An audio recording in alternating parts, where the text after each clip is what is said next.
गुरुर्ब्रह्मा गुरुर्विष्णू गुरुर्देवो महेश्वरा गुरुर्साक्षात् परब्रह्म तस्मै श्री गुरुवे नमः. वसुदेवं सुतं देवं कंसचाणूरमर्दनं देवकी परमानन्दं कृष्णं वन्दे जगद्गुरु कृष्णं वन्दे जगद्गुरु.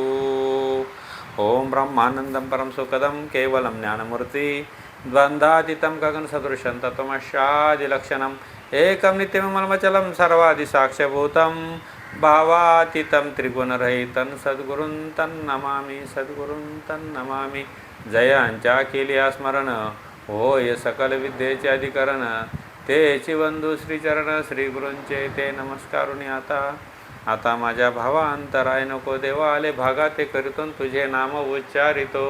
दृढ माझे मन येथे राखावे बांधून तुका म्हणे वाचे आता नको फुटू देऊ फाटे.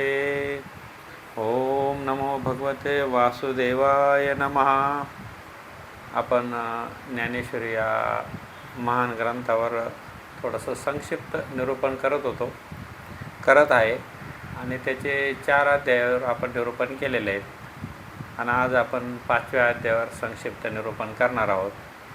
तर ते अमृतमधुर संपूर्ण ज्ञानेश्वरी या ग्रंथाचा आधार घेऊन आपण थोडंसं त्या 5व्या अध्यायामध्ये संक्षिप्त स्वरूपात भगवान श्रीकृष्णानं काय सांगितलं आणि तेच माऊलींना त्याचं निरूपण असं सुंदर मराठी भाषेमध्ये आपल्याला समजणं असं कसं सांगितलं या पद्धतीनं आपण बघू आजच्या भागामध्ये. तर पहिला अध्याय जो झाला अर्जुन विषाद योग होता. त्याच्यामध्ये अर्जुनाला जी गोंधळलेली स्थिती होती, संशय होता, त्याला जे दुःख झालं होतं तर त्या दुःखातून बाहेर काढण्यासाठी हा पहिला अध्याय आहे. सांख्ययोग आहेत. सांख्ययोगामध्ये दुसरा जो अध्याय आहे तो सांख्ययोग आहे. त्याच्यात आत्मज्ञान आणि विवेक, शरीर आणि ईश्वर यांच्यातला जो फरक आहे, भेद आहे तो सांगितला. तिसरा अध्याय होता जो कर्मयोग आहे. कर्मयोगामध्ये कर्तव्य आणि निष्काम कर्माचे प्रतीक म्हणजे फलाची अपेक्षा न ठेवता कर्म केलं जातं, तो कर्मयोग आधी मांडलेला आहे. चौथ्या अध्यायात ज्ञान कर्म संन्यास योग, ज्ञानाने कर्म शुद्ध करण्याचे प्रतीक आहेत. ज्ञानामुळे कर्म बंधनकारक राहत नाहीत. जर आपल्याला आपलं अस्तित्वाचं जर ज्ञान झालं तर त्याच्यामुळे कर्माचं कोणतंही बंधन राहत नाही. कर्म संन्यास योग 5वा जो आहे आता आपण जो बघणार आहे तो कर्म संन्यास योग आहे. त्याग आणि अंतर्गत वैराग्याचे प्रतीक मनातील आसक्ती सोडणे याविषयी भगवान श्रीकृष्णाने ज्या श्लोकावर निरूपण केलेले आहेत त्याच्यावर तो 5वा अध्याय निर्माण झालेला आहे. तर तो कर्म संन्यास योग या आधारावर आहे. तर त्याविषयी आपण आज थोडक्यात पाहणार आहेत. तर पहिली गोष्ट म्हणजे माऊलीचं जे तत्त्वज्ञान आहेत, हे तत्त्वज्ञानचा आधार काय आहे आणि कशासाठी एवढं माऊलीनं अट्टहास केला तो एक थोडक्यात स्वरूपात आपण बघणार आहेत.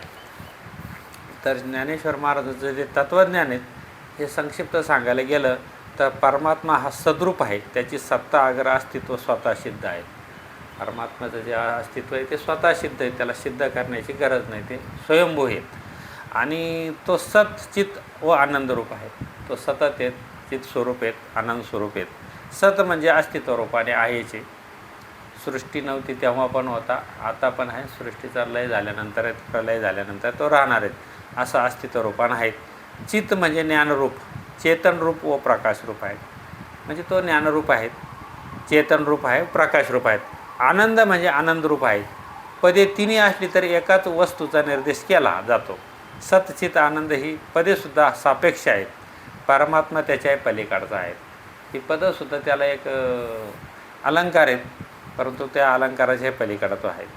परमात्मा त्याच्या पलीकडचा आहे व नाही याच्या पलीकडं आहे या रूपानं आहेत. सारे विश्व म्हणजे भगवंताचा लीलाविलास आहेत. हा अख्खं जे विश्व आहे ते एक विश्वच अख्खा भगवंताचा लीलाविलास आहेत.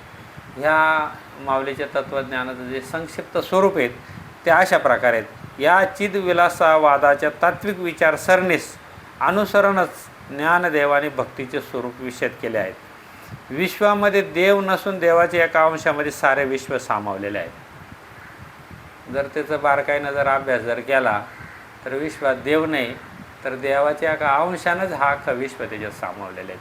म्हणजे तो यापेक्षा कितीतरी मोठा आहे किंवा कितीतरी त्याचं अनंत पटीनं आहे, तो अनंत आहे. त्याचे काय मोजमापत नाहीत, म्हणजे तो इतका मोठा आहे. देव नसून देवाच्या एका अंशामध्ये सारे विश्व सामावलेले, म्हणून सगुण निर्गुणावर प्रेम करावेत, पोकळीवरही प्रेम करावे. सगुणही प्रेम करावं, निर्गुण प्रेम करावं, आणि अवकाशात जे काही दिसत नाही त्याच्यावरही प्रेम करावं. म्हणजे तो याच्याही पलीकडे आहेत. आणि तो असं त्याचं जे अस्तित्व आहे, आणि ह्या अस्तित्वाच्या बाबतीतच माऊलींना ह्या जे तत्त्वज्ञान जे मांडलं सर्व, तर त्या अशा या स्वयंसिद्ध अशा भगवान परमात्म्याच्या स्वरूप साक्षात्काराच्या अनुषंगाने सत चित्त आनंद रूपानं तो कसा ओतप्रोत भरलेला आहे. तो सर्व विश्वात आहे, तर सर्व विश्व त्याचा एक लीलाविलास आहेत, आणि त्याच्या एका अंशानंच हे सर्व विश्व निर्माण झालेले आहेत. तर अशा प्रकारे तो आपल्याला त्याची कशी गोडी लागेल, तर ती गोडी लागण्यासाठी हे जे साधू संतांनी जे तत्त्वज्ञान लिहून ठेवले त्या तत्त्वज्ञानाचा आधार घेतला पाहिजे. साधू संतांचे विचार ऐकले पाहिजेत, ग्रंथावर श्रद्धा ठेवली पाहिजेत, ग्रंथ हे गुरु मानले पाहिजेत. अशा प्रकारे जर आपण हळूहळू जर पुढं चाललो तर आपल्याला त्या विश्वात मग जो देव आहे त्याच्याशी आपलं तादात्म्य साधलं जाईल. तर ह्या 5व्या अध्यायामध्ये जो ज्ञान कर्म संन्यास योग आहेत याच्यामध्ये भगवान श्रीकृष्णानं सांगितलेला जो भाग आहे तो आता आपण थोडा संक्षिप्त पद्धतीनं पाहू. तर कर्म संन्यास योगमध्ये जो श्लोक पाहिला आहे त्याच्यात अर्जुन म्हणाला, हे श्रीकृष्णा, तू एकदा कर्मत्यागाचा उपदेश करतो, एकदा कर्मयोगाचा उपदेश करतो. म्हणजे कर्मयोग आणि कर्मत्याग असं उपदेश करतो. तर या दोन्हीपैकी एक जे निश्चित कल्याणप्रद असेल ते आम्हाला सांग. जो मार्ग परिणामी गोड आहेत, अचूकपणे फळापर्यंत येतो आणि आचरण करण्यास सहज सरळ असा आहे तो मला सांग. नंतर भगवान म्हणतात, अर्जुना, कर्म संन्यास योग कर्मयोग हे दोन्ही मोक्ष प्राप्ती करून देणारे आहेत.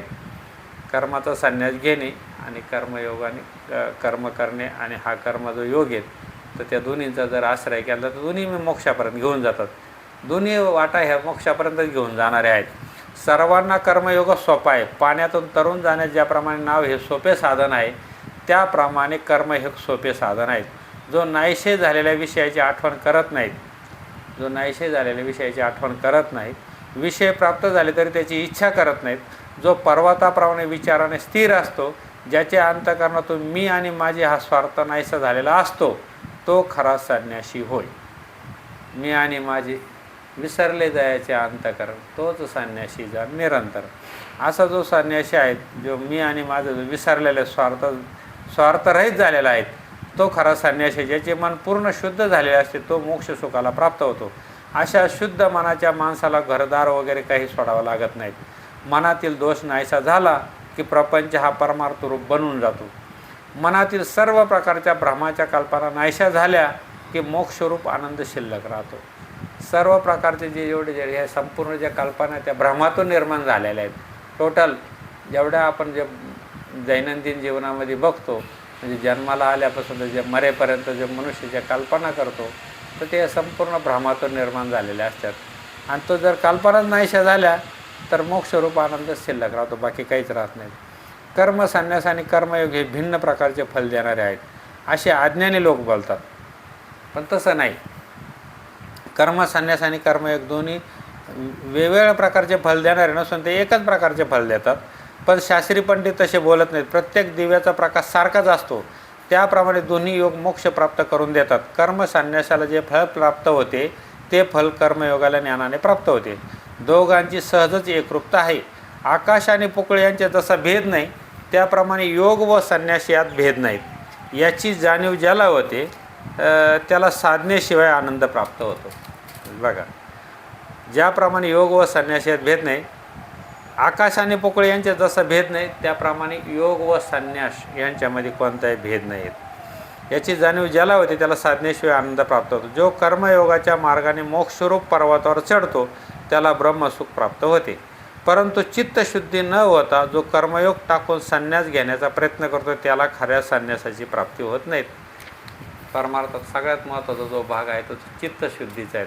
सगळ्या जे साधना आहेत ते सर्व साधना एवढ्यासाठी ज्याचे जेणेकरून चित्तशुद्ध झालं पाहिजेत. नामस्मरण करायचं चित्तशुद्ध होण्यासाठी, पारायण करायचं, ग्रंथ वाचन करायचे, श्रवण करायचं चित्तशुद्ध होण्यासाठी, तीर्थयात्रा करायचे चित्तशुद्ध होण्यासाठी.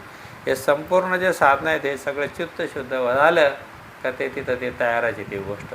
आणि सगळ्या साधना या चित्तशुद्धाच्या आहेत. जोपर्यंत समुद्रात मीठ पडले नाहीत, जर चित्त शुद्ध जर झालं नाही आणि तो कर्ममार्ग सोडून जर संन्यास मार्गात जर घुसला, संन्यास घेण्याचा प्रयत्न केला, तर त्याला संन्यासाची प्राप्ती होत नाही. म्हणजे तो ह्या थडीचा नाही, तो त्या थडीचा नाही. म्हणजे चित्त शुद्ध झाल्याशिवाय कोणताच मार्ग हा कामाचा नाही. जोपर्यंत समुद्रात मीठ पडले नाही तोपर्यंत समुद्रापेक्षा भिन्न वाटते, परंतु जेव्हा ते समुद्राशी एकरूप होते तेव्हा ते समुद्र एवढा होते. म्हणजे मिठाचा काढा जर समुद्रात पडला तर तो अख्ख्या समुद्र एवढा होऊन जातो, तो विरघळतो आणि तो एकमेव होतो. तसंच आहे मनातील सर्व प्रकारची भ्रांती नाहीशी झाली, गुरुच्या मार्गदर्शनाने मन स्वच्छ झाले की ते मन भगवंताप्रमाणे विशाल बनते. म्हणजे जेव्हा भ्रांती जाते, भ्रांतीपासून हिरतले गुरुवाक्य मन धुतले, मग हारोनिया घातले आत्मस्वरूपी.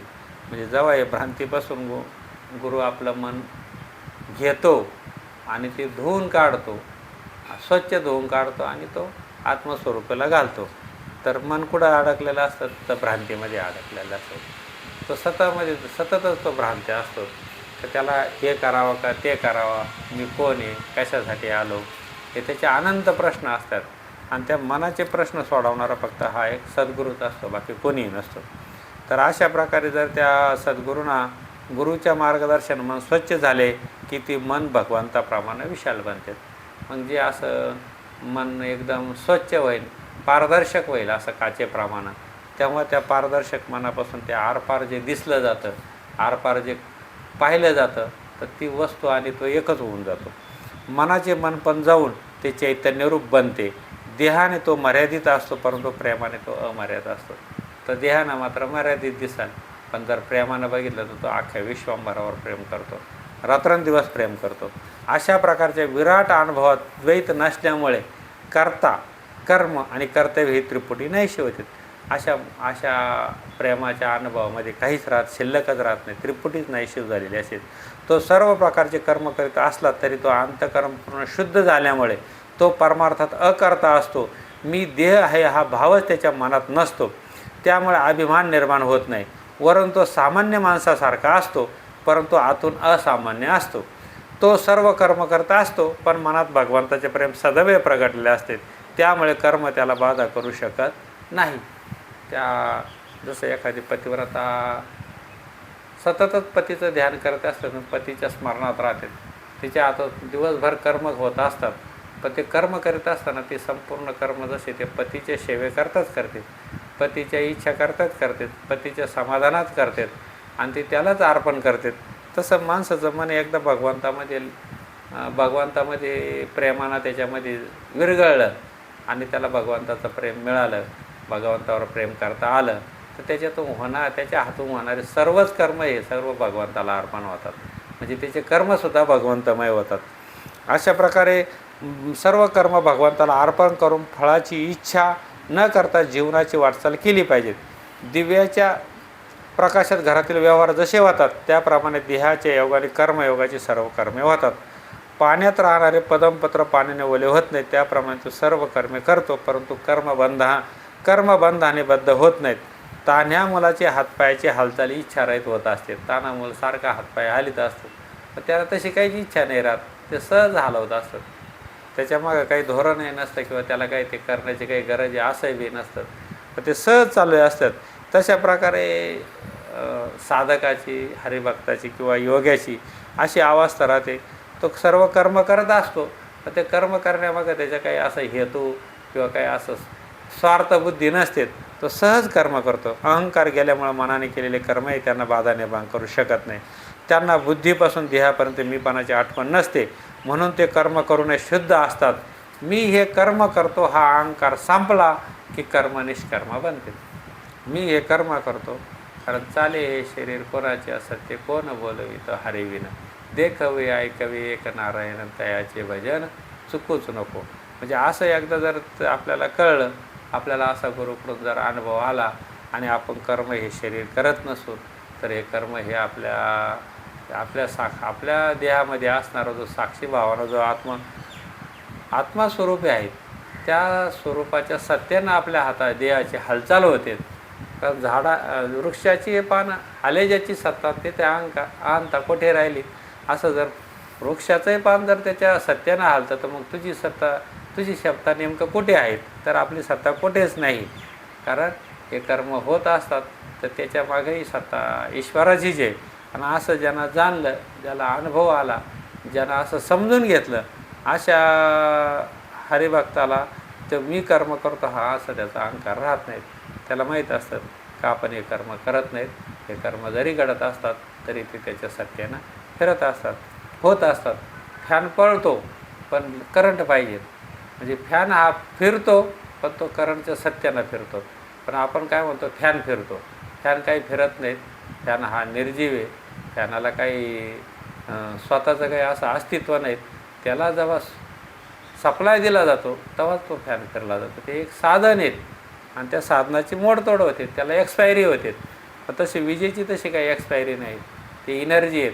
तशा प्रकारे हा एकदा शरीर आणि त्याच्यामधील ते कर्म करणारं ती सत्ता असं जर माणसानं जाणून घेतलं तर मी हे कर्म करतो हा अहंकार संपतो आणि ते कर्मच निष्कर्म बनतं. मन पवित्र झाले की शरीराने, मनाने, बुद्धीने व इंद्रियाने केलेले कर्म बाधा निर्माण करू शकत नाही.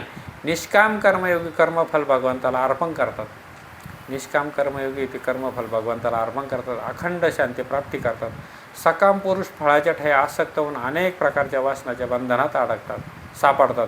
विषय व इंद्रियांना स्वाधीन करणारा पुरुष कर्माचे कर्तृत्व आपल्याकडे घेत नाहीत. विषय व इंद्रियांना स्वाधीन करणारा पुरुष, विषय आणि इंद्रियाला ज्याने स्वाधीन केले तो पुरुष कर्माचे कर्तृत्व आपल्याकडे घेत नाही. तो ज्या मार्गाकडे बघेल तो मार्ग आनंदमय होतो आणि तो म्हणेल त्या माणसाच्या ठाई ब्रह्मबोध होतो. 9 दार रूपी नगरात जो तो पुरुष राहून कर्म करतो परंतु फळाची अपेक्षा नसल्यामुळे तो सदैव आनंदात असतो. भगवंत तर परमार्थात काहीच न करणारा असाच दिसून येतो, परंतु जणू काही तोच त्रिभुवनाचा विस्तार करतो असेच दिसून येते. तो त्रैलोक्याचा करता कोणत्याही कर्माने लिप्त होत नाही, त्याची स्वरूप निद्रा तर मोडत नाहीत आणि त्याच्या अकर्तेपणाला विरोध निर्माण होत नाहीत. तरीही तो पंचमहाभूताची निर्मिती करतो. तो जगाचा जीव जो सूत्रात्मा हिरण्यगर्भ त्याच्यात व्यापून आहेत, परंतु केव्हाही कोणाच्या संबंधी होत नाहीत. हे जगत उत्पन्न होते व नष्ट होते, परंतु त्याची त्याला वार्ताही माहीत नसते. असं एक ईश्वरी तत्व आहे. त्या ईश्वरी तत्वाच्या सत्याने कितीतरी वेळा जग निर्माण होतात, असे कितीतरी नाश पावतात, त्यालाही त्याची सुतमात्रा कल्पना नसते. असे ईश्वरी तत्व आहेत, हे शब्दाच्या पलीकडे आहेत. आणि कितीतरी त्या ईश्वरी तत्वामध्ये अशा असंख्य पृथ्वी, असंख्य ग्रह, तारे, नक्षत्र कार्य करत राहतात, त्याला त्याची कल्पनाही नसते. अशा ह्या ईश्वरी तत्वाचं सर्वव्यापी परमात्मा कोणाचे पाप ग्रहण करत नाही. असा सर्वव्यापी परमात्मा आहे. तो कोणाचे पापही ग्रहण करत नाहीत, कोणाचं पुण्यही ग्रहण करत नाहीत. मायेने ज्ञानाला झाकले आहेत, त्यामुळे सर्व जीव मोहित आहेत. मायेने किंवा भ्रांतीने माणसाला झाकलेले सर्व जीवे झाकलेले आहेत. ईश्वर जगाची उत्पत्ती, पालन, संहार करतो हे सर्वत्र बोलले जाते, पण ते केवळ अज्ञान आहेत. ज्यावेळी अज्ञान नष्ट होते त्यावेळी सर्व प्रकारचे भ्रमनायशे होतात. ईश्वराचे अकर्तृत्व पटते. ईश्वर व जीवाचा अभेद हा तर पूर्वीपासून स्वभावत आहे. त्यामुळे ज्ञानाला अकर्ता असलेला जो ईश्वर तोच मी आहे असा अभेद साक्षात्कार होतो. म्हणजे हे निवळ बोलायला आहे. काही सृष्टीचा लय होतो, उत्पत्ती होती, हे होतं ते होतं, ते ईश्वरामुळं होतं. परंतु अशा ईश्वराची सत्ता एवढी अफाट आहेत तर त्या शक्तीच्या पुढे हे गोष्टी काहीच नाहीत. ज्यावेळी अज्ञान नष्ट होते त्याचवेळी सर्व प्रकारचे भ्रम नाश होतात. हा फक्त भ्रम आहेत आणि तो भ्रम नष्ट झाला की ईश्वराचे अकर्तृत्व पटतात. तो अकर्तृत्ववान आहेत. हा ईश्वर हा जीवाचा अभेद आहे. हा ईश्वर हा जीवाचा अभेद आहे तर पूर्वीपासून स्वभावत आहे. त्यामुळे ज्ञानाला अकर्ता असलेला जो ईश्वर तोच मी आहे असा अभेद साक्षात्कार होता. अशा प्रकारचे विवेक उदयाला आला की विश्वात कोणत्याच प्रकारचा भेद दिसत नाहीत.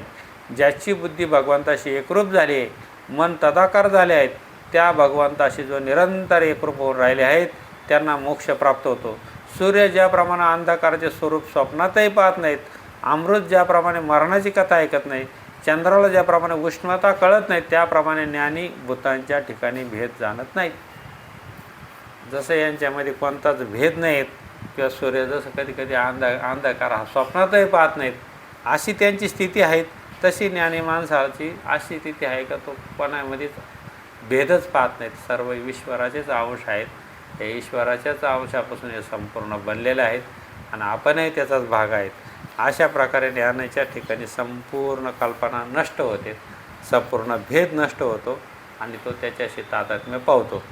अशा प्रकारे ह्या 5व्या अध्यायामध्ये ओवी 80 ते 92 म्हणजे श्लोक 16, 17, 18 यामध्ये असं सांगितलेले आहेत. आता श्लोक 18 ते 20 या श्लोकावर काय निरूपण केलं ते आपण थोडक्यात बघू.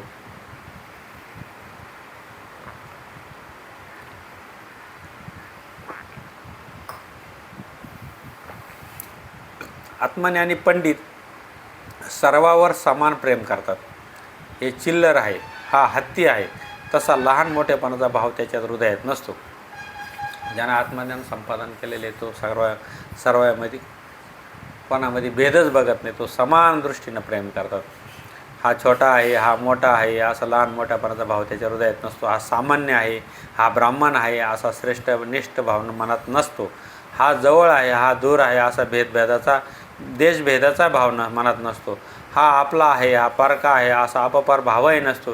ही गाय आहे, हा कुत्रा आहे असा अपवित्र भावही त्याच्या ठिकाणी नसतो. हृदयातील अहंकार पूर्णपणे नाहीसा झाला की कोणत्याही प्रकारचा भेद दिसत नाहीत. ज्याच्या मनात पूर्ण समता आहे तो संसार जिंकतो. ब्रह्म हे भेद दोषरहित आणि सर्व भूतात सम आहे, म्हणून ज्ञानी ब्रह्माच्या ठिकाणी सम असतात. ब्रह्म हे भेद दोषरहित आणि सर्व भूतात सम आहेत, ज्ञानी ब्रह्माच्या ठिकाणी सम असतात. म्हणजे देशकाल वस्तू याच्याही पलीकडे असलेलं जी ब्रह्म आहेत त्याच्यामध्ये कोणता भेदच नाही, त्याच्यात कोणता दोष नाहीत, तो सर्वांच्या ठिकाणी सम आहेत. ज्याप्रमाणे वाऱ्याच्या स्पर्शाने पाणी लाटांच्या रूपाने पाण्यावर लोळत असते, जेव्हा सोसाट्याचा वारा चालतो तेव्हा लाटा निर्माण होतात, पण त्या लाटा आणि पाणी काही वेगळे आहे का? परंतु सामान्य लोक लाटा पाण्यापेक्षा वेगळा आहेत असे म्हणतात. त्याप्रमाणे सामान्य लोक आत्मज्ञानी पुरुषाला वेगळे पाहतात. समदृष्टीने जगणारा पुरुष ब्रह्मरूपच असतो. मृगजळाचे पुराणे मोठा पर्वत जसा वाहून जात नाही त्याप्रमाणे चांगले वाईट प्राप्त झाले असता जो हर्ष विषाद याने विकारी होत नाही तोच खरा समदृष्टीचा पुरुष होय. तो खरोखर ब्रह्मरूप झालेला असतो.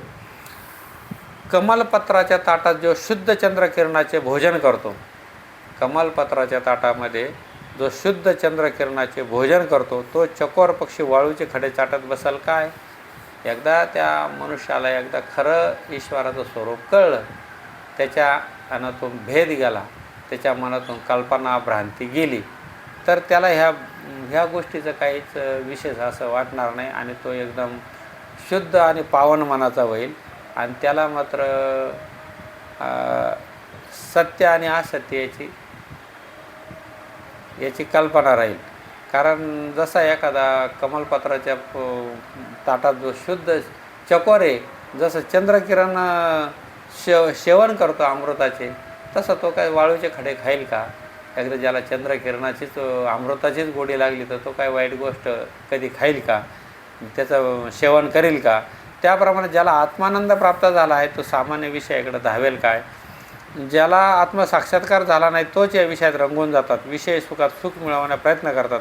भुकेलेला दरिद्री माणूस जसा कोंडा खातो किंवा तहानलेल्या व्याकुळ हरिण ब्रह्माने खऱ्या पाण्याला विसरून मृगाजळाच्या मागे पाणी म्हणून धावतात, त्याप्रमाणे अज्ञानी लोक विषयाच्या मागे धावतात. विजेच्या चमकण्याने ज्याप्रमाणे जगात सर्वत्र उजेड पडत नाही त्याप्रमाणे विषयाच्या सेवनाने आनंद प्राप्त होत नाहीत. विषयाने सुख मिळाले असते तर आत्मज्ञानाची प्राप्ती करण्याची गरज राहिली नसते. विषयामध्ये जर शाश्वत सुख असतं तर आत्मज्ञान करण्याच्या भानगडीत कोणी पडलंच नसतं, ते विषयामध्येच मग्न झाले असते. पण मी आणि माझे हे जे विषय आहेत आणि हे विषय सर्वात वाईट आहेत, माझं आणि मी असा जो परमार्थात आड येणारा हा सगळ्यात मोठा जो विषय आहे, तर मी देह आहे हा सर्वात मोठा विषय आहे. आणि हा विषयाचं जोपर्यंत ते जळून जात नाहीत, ही जी वासना आहे जोपर्यंत जळून जात नाहीत, मी देह आहे ही वासना जळून जात नाहीत, तोपर्यंत मात्र मनुष्याला हे खरं तत्त्वज्ञानी कळणार नाहीत. आणि ते जळून जाण्यासाठी त्याला संतांच्या मार्गाने जायला पाहिजेत. संत चरण रज लागता सहज आणि वासनेचे बीज जळून जाय, मग सुख घडोघडी वाढू लागे, कंठी प्रेम दाटे नैने नीर लोटे, हृदयी प्रगटे रामरथ. तुका म्हणे साधन सुलभ गोमटे आणि परी उपतिष्ठे पूर्व पुण्य. म्हणजे असा जर पूर्वपुण्यानं जर एखादा हा साधकाला, एखाद्या साध्या प्रपंच मनुष्याला जर सद्गुरूची प्राप्ती झाली, त्याला सद्गुरूची ओढ असली, त्याच्यामध्ये मुमोक्ष पण आलं आणि त्याला खरोखरच जर तळमळ असेल अंतःकरणापासून, त्याला ध्यास असेल, तर ह्या खऱ्या स्वरूपाची ओळख त्या कोणालाही होऊ शकते. कारण ईश्वराचं स्वरूप हे आत्ताच सांगितलं माऊलींना की ते स्वयंभू आहे, त्याचं अस्तित्व ओतप्रोत सर्व भरलेले आहेत, त्याला प्राप्त करायची गरज नाही, तो प्राप्तच आहेत. फक्त आपल्याला प्राप्ताची प्राप्ती करून घ्यायची आहेत. आणि ते प्राप्ताची प्राप्ती करून घेण्यासाठी जे आपल्यामध्ये जे आलेला जो अडथळा आहे तो म्हणजे भ्रांत आहेत, कल्पना आहेत. आणि तेवढी कल्पना नाहीशी करण्याची, आणि ती कल्पना नाहीशी करण्याकरता सद्गुरूची सेवा किंवा सद्गुरूचं दास्यत्व स्वीकारावं लागतं, संतांचं दास्यत्व स्वीकारावं लागतं. ग्रंथांकडं आपण आदर ग्रंथ हेच गुरु ह्या भावनेनं बघावं लागतं. आणि अशा प्रकारे जर आपण आपल्या जीवनाचं जर कल्याण करून घ्यायचं असेल तर आपण संतांची सेवा, संतांचे विचार हे आता आपण आत्मसात केले पाहिजेत. जो शरीराचा नाश होण्यापूर्वी काम व क्रोध यांना जिंकतो तो या लोकी योगी आहे व तोच सुखी आहे. त्याच्या अंतरात ब्रह्मसुख शिल्लक असते. प्रपंच व परमार्थातील अहंकार संपला की ब्रह्मानंद शिल्लक राहतो. प्रपंच व परमार्थातील अहंकार दोन्ही पण वाईटाचे, तो भला परमार्थातला असू द्यात किंवा प्रपंचातला असू द्यात, दोन्ही नरकालाच घेऊन, दोन्ही अधोगतीला घेऊन जातो. परमार्थातला अहंकार खूप वाईट. एक वेळ प्रपंचातला अहंकार तरी कर्मधर्म संपन्न ठेस लागून तरी माणूस सहाना होईल, पण परमार्थामध्ये जर अहंकार आला तर तो बी वाया. अहंकारी नाडला तुका म्हणे तो वाया गेला. म्हणजे तो अहंकार कोणताच वाया.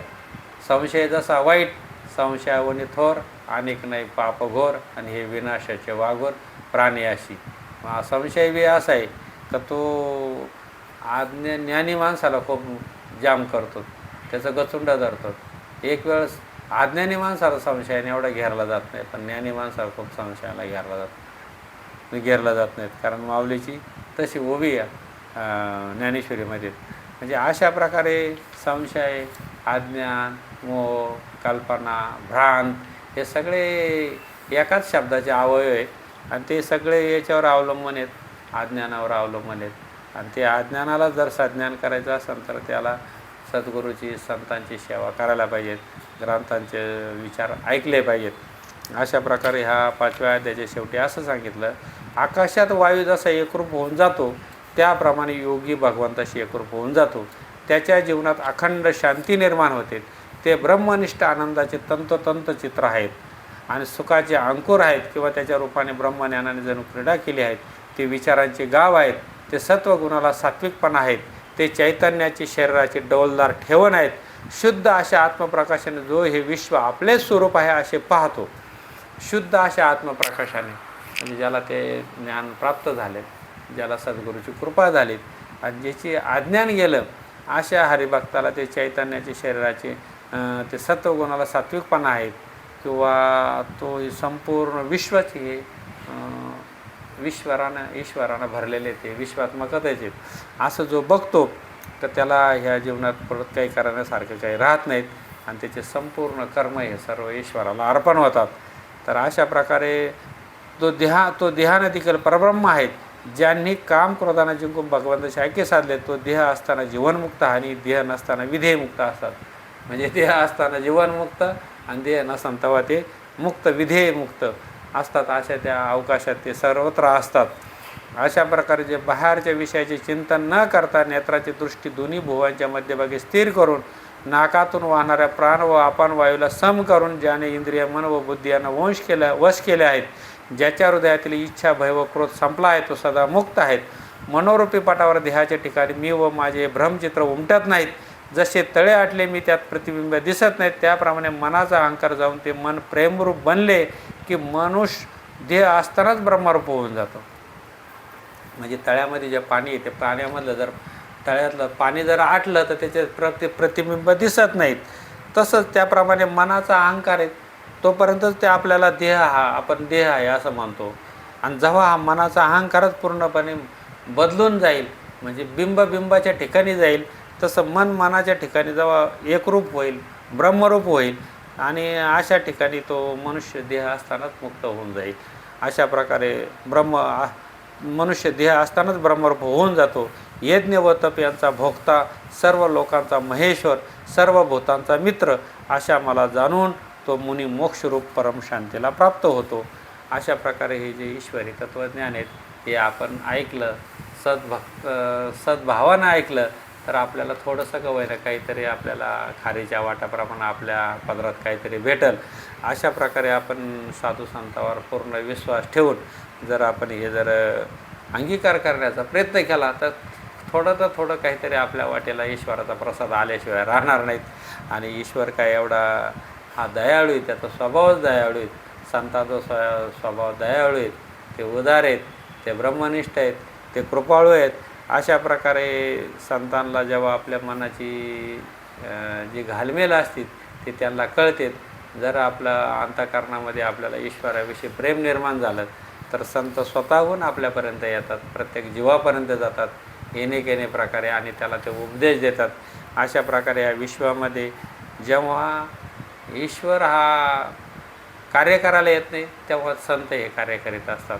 आणि मग संत तेच देवन देवतीच संत निमित्त मात्र प्रतिमा. मग अशा प्रकारे संतांच्या करून साधारण जीवाला हा उपदेश होतो आणि ती जीव हा सुखाची रेलचल करतो आणि त्याचा भ्रम नाहीसा होतो. अशा प्रकारे हा कर्मसन्यासयोग हा 5वा अध्याय आपण इथं समाप्त केलेला आहे. पुंडलिकावर जय हरी विठ्ठल श्री ज्ञानदेव तुकाराम पंढरीनाथ भगवान की जय. माऊली ज्ञानेश्वर महाराज की जय. जगद्गुरु संत तुकाराम महाराज की जय. सच्चिदानंद श्रीपाद बाबां की जय. सच्चिदानंद रामदास बाबां की जय. अवधूत चिंतन श्री गुरुदेव दत्त गोपाल कृष्ण भगवान की जय. सब संतन की जय.